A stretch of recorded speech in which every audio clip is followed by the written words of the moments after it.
Definitivamente, para algunos, hablar de fe se ha reducido a un tema simplemente religioso, o para unos cuantos que van a la iglesia o a un edificio religioso. Incluso han llegado a decir o afirmar que la fe es una clase de salto a ciegas, al vacío, a lo desconocido, dando a entender que la fe es la antítesis de la razón y de la misma ciencia. Mientras que otros hacen un énfasis desmedido en la fe del hombre, en que esta, la fe en sí misma, tiene el poder para que el hombre logre cosas grandes. Pero permíteme decirte que ambos puntos de vista están totalmente incorrectos. Primero, la fe en ningún momento es la antítesis de la razón. Y por el otro lado, ni la fe en sí misma tiene el poder para llevar al hombre a lograr cosas extraordinarias. Por lo que Jesús en estos versículos nos va a ayudar y nos va a demostrar la perspectiva correcta de la fe. La fe puesta en Dios, donde el enfoque no es en la habilidad del hombre en creer, sino del poder extraordinario de Dios. Dicho esto, oremos a nuestro Señor. Padre, una vez más te agradezco por la oportunidad que tú nos das, Señor, de venir delante de ti. Y Padre, en esta hora yo te pido que tú quites cualquier distracción que pueda haber, Señor, en nuestra mente y en nuestro corazón. Que sean tus palabras, Padre, las que hablen a cada uno de nosotros, como has venido hablando a tu siervo durante esta semana. Mi Dios, que seas tú, Señor, quien confrontes el pecado de cada una de las personas que hoy están aquí. Y que a través de tu Santo Espíritu, Señor, no solamente seamos confrontados, sino también confortados y animados a ser más como tu Hijo Jesús. En tu nombre oramos. Amén. ¿Listos ahí con su Biblia en mano? La palabra de Dios dice así, una vez más, Marcos capítulo 11, del versículo 22 hasta el 26, y un servidor lee en la versión de la Nueva Biblia de las Américas. La palabra de Dios dice así: y Jesús respondió, tengan fe en Dios. En verdad les digo que cualquiera que diga a este monte, quítate y arrójate al mar, y no dude en su corazón, sino crea que lo que dice va a suceder, le será concedido. Por eso les digo que todas las cosas por las que oren y pidan, crean que ya las han recibido y les serán concedidas. Y cuando estén orando, perdonen si tienen algo contra alguien, para que también su Padre que está en los cielos les perdone a ustedes sus transgresiones. Versículo 26. Pero si ustedes no perdonan, tampoco su Padre que está en los cielos perdonará sus transgresiones. Después de haber expuesto la hipocresía de los religiosos junto con toda una nación, de haber limpiado el templo, Marcos nos indica en el versículo 19 que Jesús junto con sus discípulos se regresaban de la capital de Israel, de Jerusalén. Y en ese regreso, en esa mañana, resulta que tanto Jesús como los discípulos ven aquella higuera a la cual Jesús había pronunciado una maldición el día anterior. El vocero de los discípulos, el que siempre hablaba por todos, obviamente me estoy refiriendo a Pedro, dijo lo siguiente en el versículo 21. Rabí, mira la higuera que maldijiste, se ha secado. Y esto era algo totalmente sorprendente, como lo dijimos el domingo pasado, porque resulta que un árbol se había secado desde la raíz en tan solo 24 horas. Aquellos quienes han tenido la oportunidad de sembrar o de quizás de tener un árbol en su patio, o sea, en la parte trasera o en la delantera, sabemos que el que se seque un árbol toma más de un solo día, toma varios días. Así que este hecho sorprendió a los discípulos. Y no solamente eso, algunos mencionan que la sorpresa también pudo haber sido porque este fue el único milagro registrado en los evangelios que no terminó en restauración, sino en destrucción. Todos los milagros del Señor Jesucristo fueron restauración. sanidad, resucitar a muertos, pero este fue el único en que terminó en destrucción. Ante el asombro de sus seguidores, Jesús responde en el versículo 22 con una respuesta corta, pero a la vez con una verdad profunda. La palabra de Dios dice así: tengan fe en Dios. Definitivamente, después de haber desplegado una autoridad, de haber corrido a los comerciantes o mercenarios que estaban en el templo, de haber limpiado y mostrado también o expuesto la falsa piedad de los religiosos, lo que menos uno se imagina, o la siguiente lección, sería una lección en la oración, en la fe puesta en Dios. Y esto resulta porque Jesús sabía que su tiempo se estaba acortando.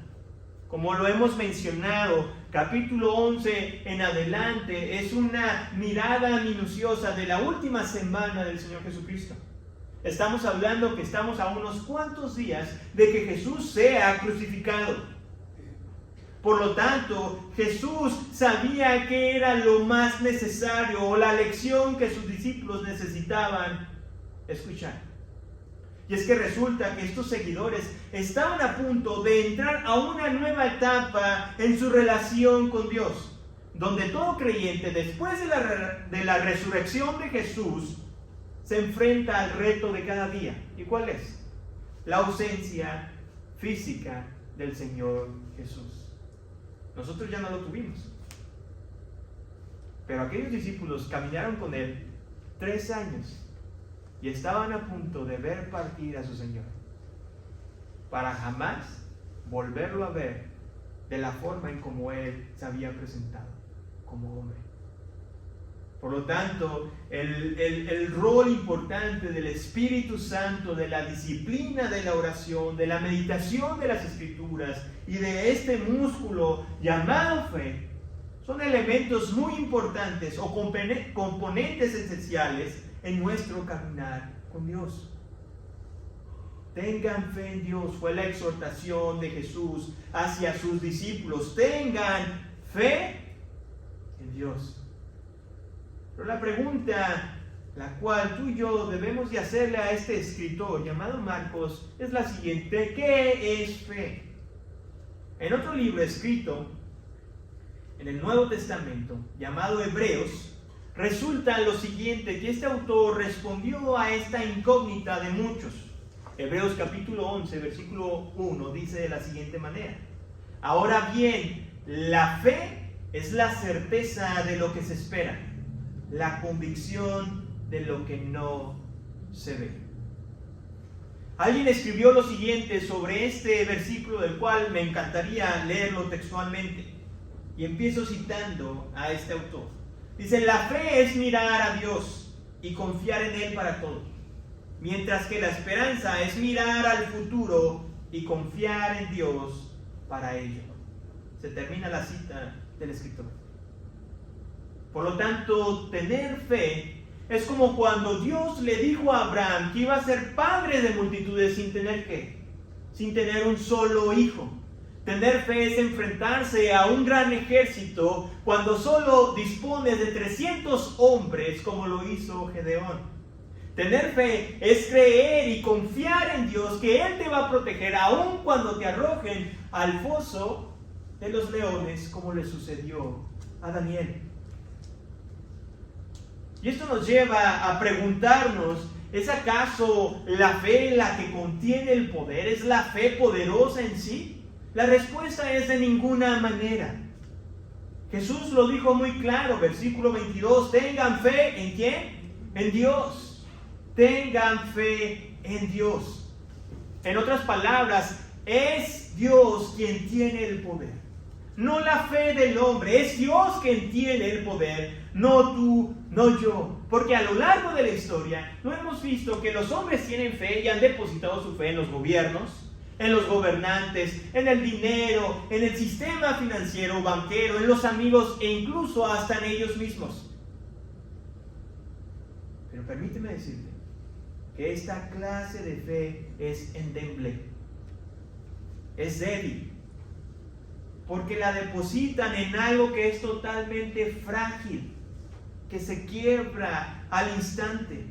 Y así como la historia nos expone o nos dice una y otra vez lo peligroso que es depositar nuestra confianza en algo o en alguien, de la misma manera la historia nos demuestra una y otra vez lo seguro que es depositar nuestra fe y confianza en nuestro Dios. El escritor y profeta Isaías, capítulo 46, del 9 al 10, dijo lo siguiente: acuérdense de las cosas anteriores, ya pasadas, porque yo soy Dios y no hay otro. Yo soy Dios y no hay ninguno como yo, que declaro el fin desde el principio y desde la antigüedad lo que no ha sido. Yo digo, mi propósito será establecido y todo lo que quiero realizaré. Este pequeño versículo 22, que acabamos de exponer, nos lleva a reflexionar en lo siguiente: que tener fe en Dios es reconocer nuestra dependencia en Él. Tener fe en Dios es reconocer nuestra dependencia en Él. Una de las características que resalta hoy en nuestro tiempo es el ambiente de desconfianza en el cual tú y yo estamos, que a diario lo respiramos. Porque seamos sinceros, ¿quién de nosotros no desconfía del gobierno? Independientemente del país en el que estás, siempre desconfías de aquellos quienes están arriba en el poder. Desconfiamos del vecino, desconfiamos de los compañeros de trabajo, desconfiamos del pastor o de cualquier otro líder religioso. Y en los casos más extremos, llegamos incluso hasta desconfiar de la misma familia.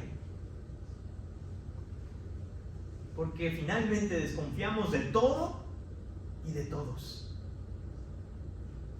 La desconfianza es un problema recurrente en nuestra sociedad. Y quizás se deba por tanta desinformación que existe hoy y el acceso que podemos tener a ella, de tal manera que es tanta que a veces se nos dificulta el diferenciar en lo que es cierto, en lo que es mentira y en lo que está a la mitad. Porque una verdad a medias es ¿qué? Mentira. Pero déjame decirte que aun cuando sea un problema muy recurrente en nuestra sociedad, este problema es un problema muy antiguo. De hecho, es tan antiguo que esta semilla de la desconfianza fue lo que Satanás utilizó para sembrarlo en el corazón de Eva. Génesis capítulo 3, versículo 1 y el versículo 5, de una manera resumida, podría leerse de esta manera. La serpiente le dijo a la mujer: ¿con que Dios les ha dicho no comerán de ningún árbol del huerto? Dios sabe que el día que de él coman, se les abrirán los ojos y ustedes serán como Dios, conociendo el bien y el mal. El objetivo malvado de Satanás se logró. ¿Y cuál fue? Desconfiar de Dios. Y eso nos llevó incluso a creer que no necesitábamos de Él. Y las palabras de esta serpiente malvada aún resuenan en los corazones y en los oídos de muchas personas con esta frase: se les abrirán los ojos y ustedes serán como Dios. Porque poner nuestra fe en Dios, escúchame bien, poner nuestra fe en Dios es reconocer nuestra dependencia en Él. Donde nuestra debilidad es expuesta ante nuestra incapacidad de tener las cosas bajo control. Y seamos sinceros, podrás hacer ejercicio, podrás comer muy saludable, pero no puedes evitar ¿el qué? El enfermarte. Podrás estar muy preparado en tu campo de trabajo, tener todos los diplomas, tener toda la educación posible, incluso ser el único bueno en lo que haces, y aún así enfrentar el desempleo. Podrás tener todos los seguros para tu casa, tomar todas las medidas de precaución y prevención, pero no puedes evitar que los fuertes vientos y las violentas lluvias azoten a las puertas y las ventanas de tu casa.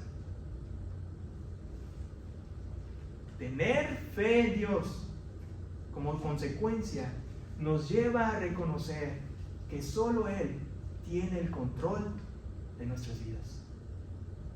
No tú, no yo, solamente Dios. La exhortación de Jesús de tener fe o de que tengan fe en Dios es un llamado para confiar plenamente en Él y no dudar de Él. La primera parte del versículo 23 dice así: en verdad les digo que cualquiera que diga a este monte, quítate y arrójate al mar. Algunos eruditos de la Biblia han tratado de identificar a este monte y han dicho que quizás puede ser el monte de los olivos, el cual se podía ver a cierta distancia.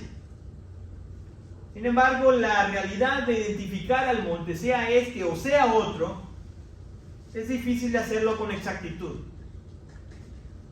Por otro lado, en la literatura judía, los rabinos, quienes demostraron una habilidad extraordinaria para resolver problemas muy difíciles, de una forma simbólica y exagerada, se les consideraba a estos individuos, a estos rabinos, como personas que removían montañas por el problema tan difícil que acababan de resolver.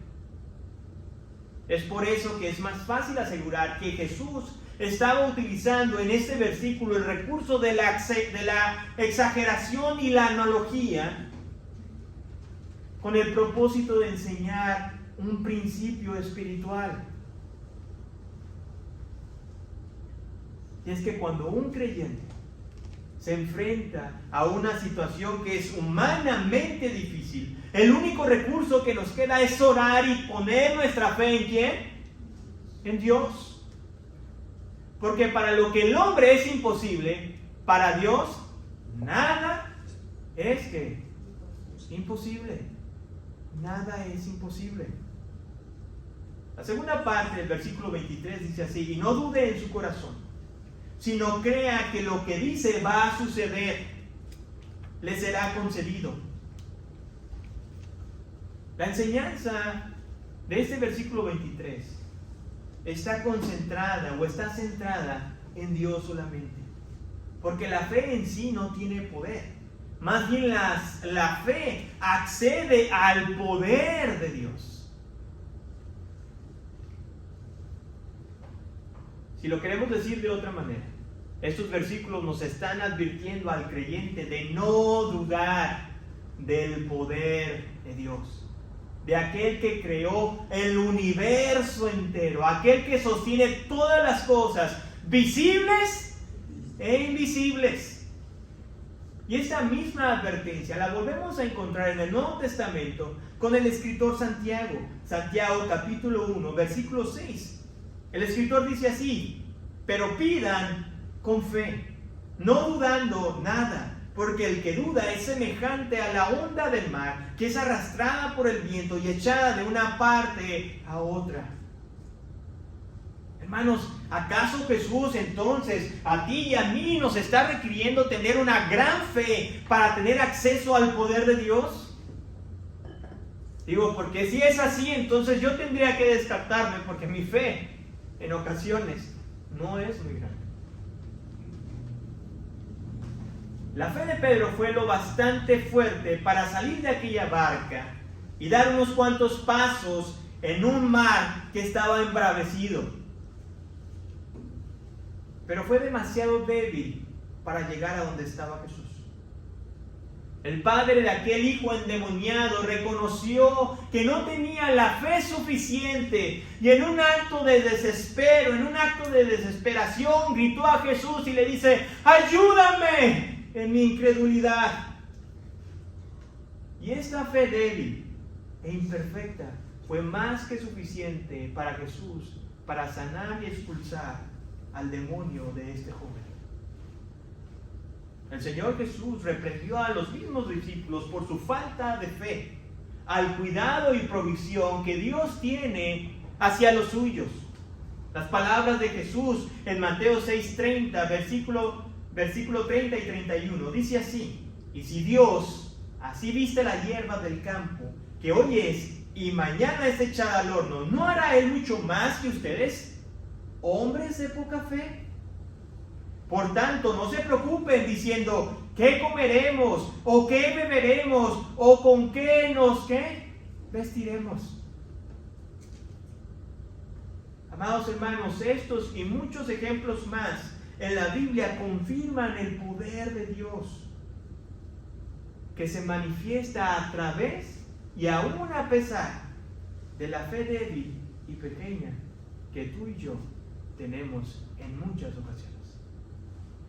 El escritor y pastor John MacArthur dijo lo siguiente: nadie tiene una fe perfecta, sin una mezcla de duda, pero incluso una fe débil, pero en reverente confianza en la persona y el poder de Dios, es suficiente para hacer descender el poder del cielo.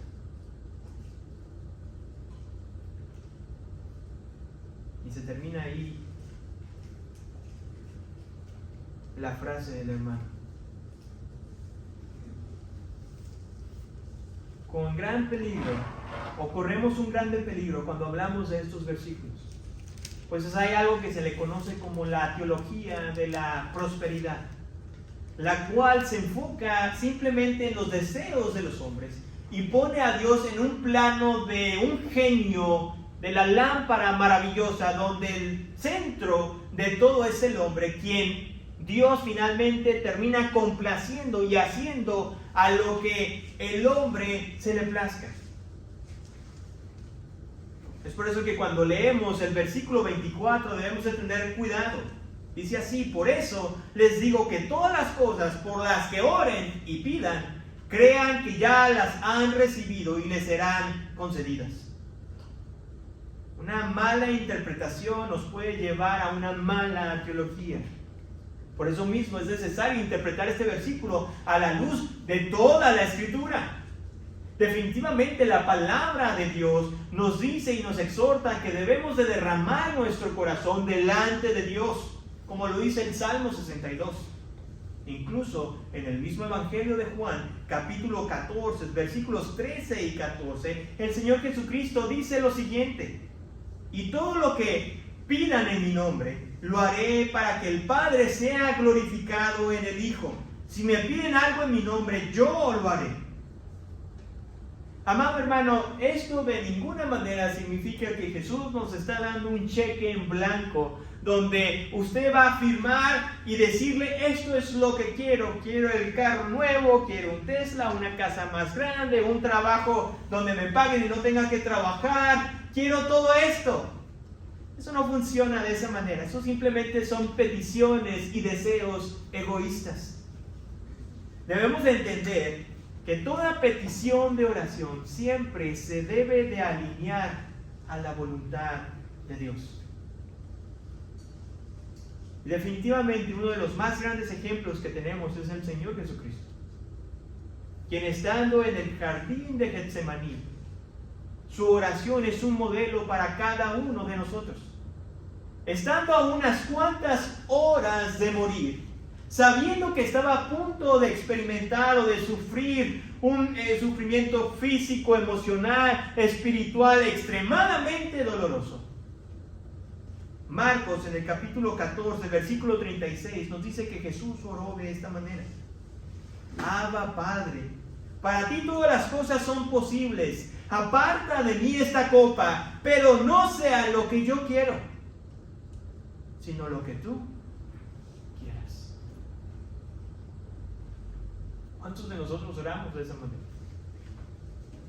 ¿Cuántos de nosotros le decimos: Señor, esto es lo que anhelo para mi vida, o esto es lo que anhelo para la vida de mis hijos, pero que no se haga mi voluntad, que se haga la tuya? El escritor Santiago creo que fue muy claro y nos da dos verdades fundamentales cuando hablamos acerca de la oración y de la soberanía de Dios al contestar nuestras peticiones. Santiago capítulo 4, versículos 2 y 3 dice lo siguiente: no tienen porque no piden, piden y no reciben, porque piden con malos propósitos para gastarlos en sus placeres. esta reflexión o análisis del texto nos debe llevar a pensar en lo siguiente, que la oración de fe se complace en la perfecta voluntad de Dios. La oración de fe se complace en la perfecta voluntad de Dios. Amado hermano, la oración que está llena de fe no es aquella que declara y decreta lo que Dios tiene que hacer, sino es aquella que confía en lo que Dios va a hacer, aunque no siempre se alinee a los deseos personales de cada uno de nosotros. Y lo que acabo de decir nos puede llegar a hacer cuestionar o pensar lo siguiente: ¿para qué orar a Dios si al final Él va a hacer su voluntad? ¿Para qué venir delante de Él y decirle: Dios, mira, tengo esta enfermedad, mira, Dios, tú conoces el deseo de mi corazón, la situación de mi esposo, de mi esposa, la enfermedad, la crisis financiera o la crisis matrimonial o cual sea tu caso? Puedes decir: ¿para qué orar si al final Él va a hacer su voluntad? Bueno, esta pregunta la podemos responder en 3 partes. La primera es porque Dios demanda que todo creyente debe de orar en todo tiempo. Primera de Tesalonicenses 5:17 nos lo dice: orar sin cesar. Y si Dios lo ordena, debe ser más que suficiente para todos aquellos quienes hemos nacido de nuevo. La segunda razón, o la segunda respuesta, es porque Él desea que presentemos nuestras peticiones delante de Él, que derramemos nuestro corazón delante de Él. Y esto lo vemos en la carta de Filipenses, cuando el apóstol Pablo escribió lo siguiente: mediante oración y súplica, con acción de gracias, sean dadas a conocer sus peticiones delante de Dios. Y la tercera es que, como en todo en la vida cristiana, la oración es para glorificar, para la gloria de Dios y para nuestro beneficio. En ese orden, primeramente darle gloria a Dios y después un beneficio hacia nosotros. Porque todo lo que Dios hace, escúchame bien, todo lo que Dios hace, todo lo que Dios permite y ordena es para su gloria. Y en esa búsqueda de glorificar el nombre de Dios, por increíble que parezca, tú y yo salimos beneficiados. Porque cuando exaltamos la gloria de Dios, somos bendecidos. Amado hermano, esto luce en la vida práctica. Es cuando tú y yo oramos de una forma incesante por la sanidad de alguien, por alguna crisis financiera, por la salvación de alguien.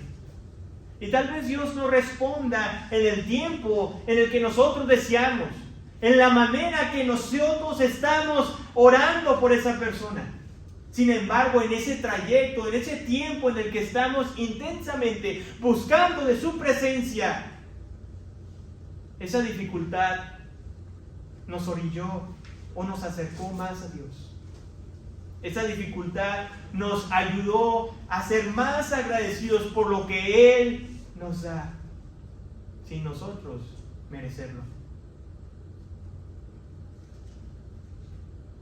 Estos 2 últimos versículos, versículos 25 y 26, muestran lo siguiente: que ningún individuo, escúchame bien, ningún individuo que busca continuamente el rostro de Dios en oración y que es testigo del poder de Dios cuando éste deposita su fe en Él, se muestra indispuesto de perdonar las faltas cometidas en contra de su persona.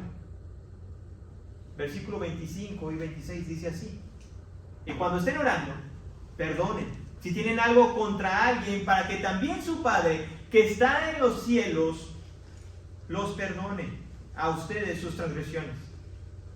Pero si ustedes no perdonan, tampoco su Padre que está en los cielos perdonará sus transgresiones. Un par de cosas que quiero mencionar de estos 2 versículos. La primera es de que lo más probable es de que si tú traes una Biblia más actualizada en el idioma en español, sea la traducción nueva, traducción viviente o la nueva versión internacional, el versículo 26 no está incluido en tu Biblia o en esa Biblia. Si traes una traducción como la de un servidor, la nueva versión de las Américas o quizás la Reina Valera, lo vas a encontrar. Y la razón por la que no aparece es porque los manuscritos griegos más antiguos no están.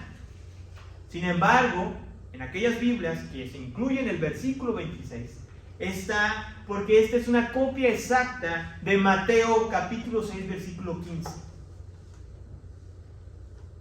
Déjame decirte que esta situación que de repente a algunos nos podrá sorprender, en ningún momento desacredita la veracidad o la inerrancia bíblica.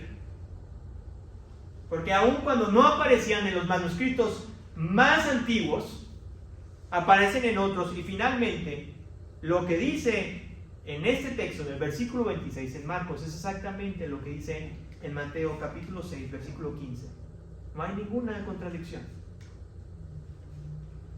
En segundo lugar, sobre estos dos versículos, es de que no está hablando a favor de la salvación por obras. Jesús no está diciendo aquí que nuestra salvación eterna o el perdón de Dios hacia nosotros depende de nuestra misericordia en perdonar a los demás. De que si tú no perdonas, entonces Dios no te va a perdonar. Más bien a lo que Jesús se está refiriendo en este versículo es al perdón que tiene que ver con las relaciones humanas.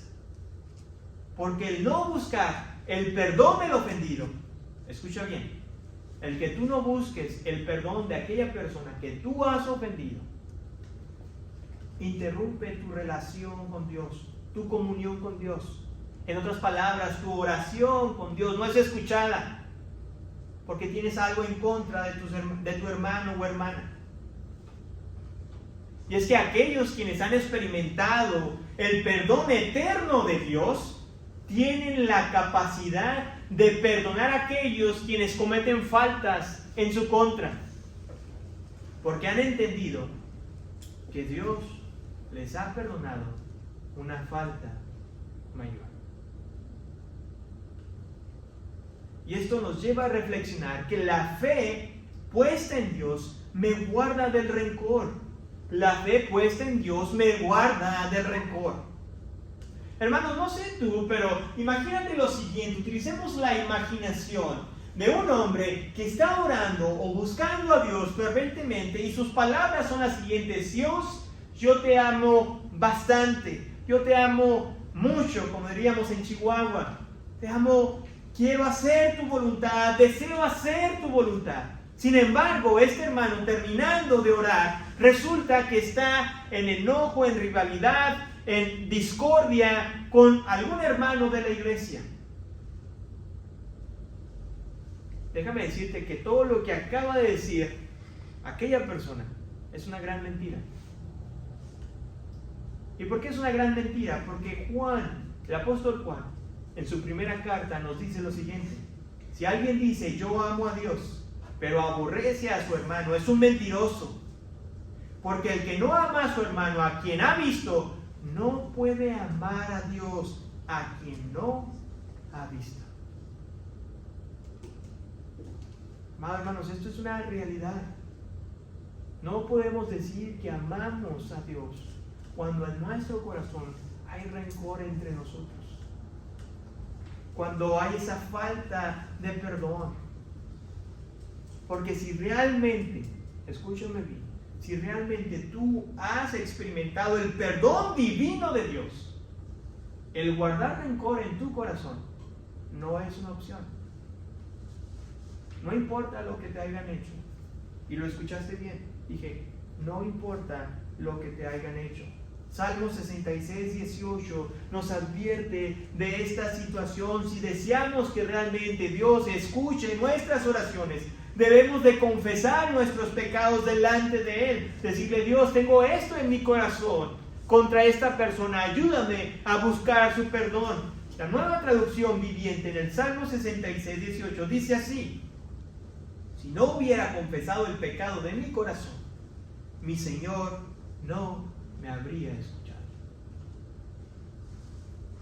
Amado hermano y amigo que nos acompañes, quizás en alguna ocasión llegaste a escuchar la parábola de los dos deudores, donde se nos informa esta enseñanza dada por Jesús sobre la importancia del perdón y del peligro de guardar el rencor.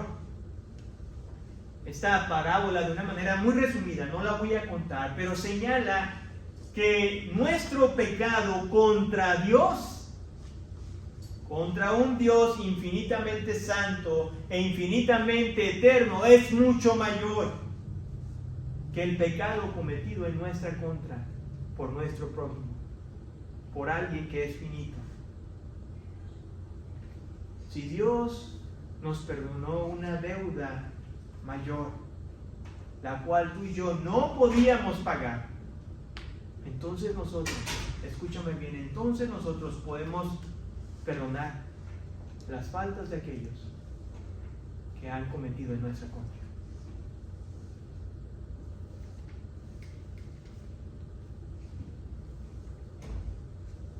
Y si al final de todo esto, que lo más probable es que después del salir de este lugar, una gran parte de lo que acabamos de compartir se te llegue a olvidar, aunque hoy tenemos la oportunidad de volverlo a ver en nuestro canal de YouTube, pero aún si aún fuera así, que no tuvieras el tiempo, me gustaría que te llevaras esto en tu mente y en tu corazón: que entre los hombres la fe perfecta no existe. Solo abunda la fe débil de los hombres imperfectos. Sin embargo, aún la fe más frágil y pequeña, depositada en las manos de un Dios poderoso, es suficiente para ser testigos de cosas extraordinarias. Oremos a nuestro Dios. Señor, en esta hora venimos delante de ti, porque seguramente, Señor, alguno de nosotros en algún momento llegamos a pensar quizás algo diferente en respecto a estos versículos, Padre.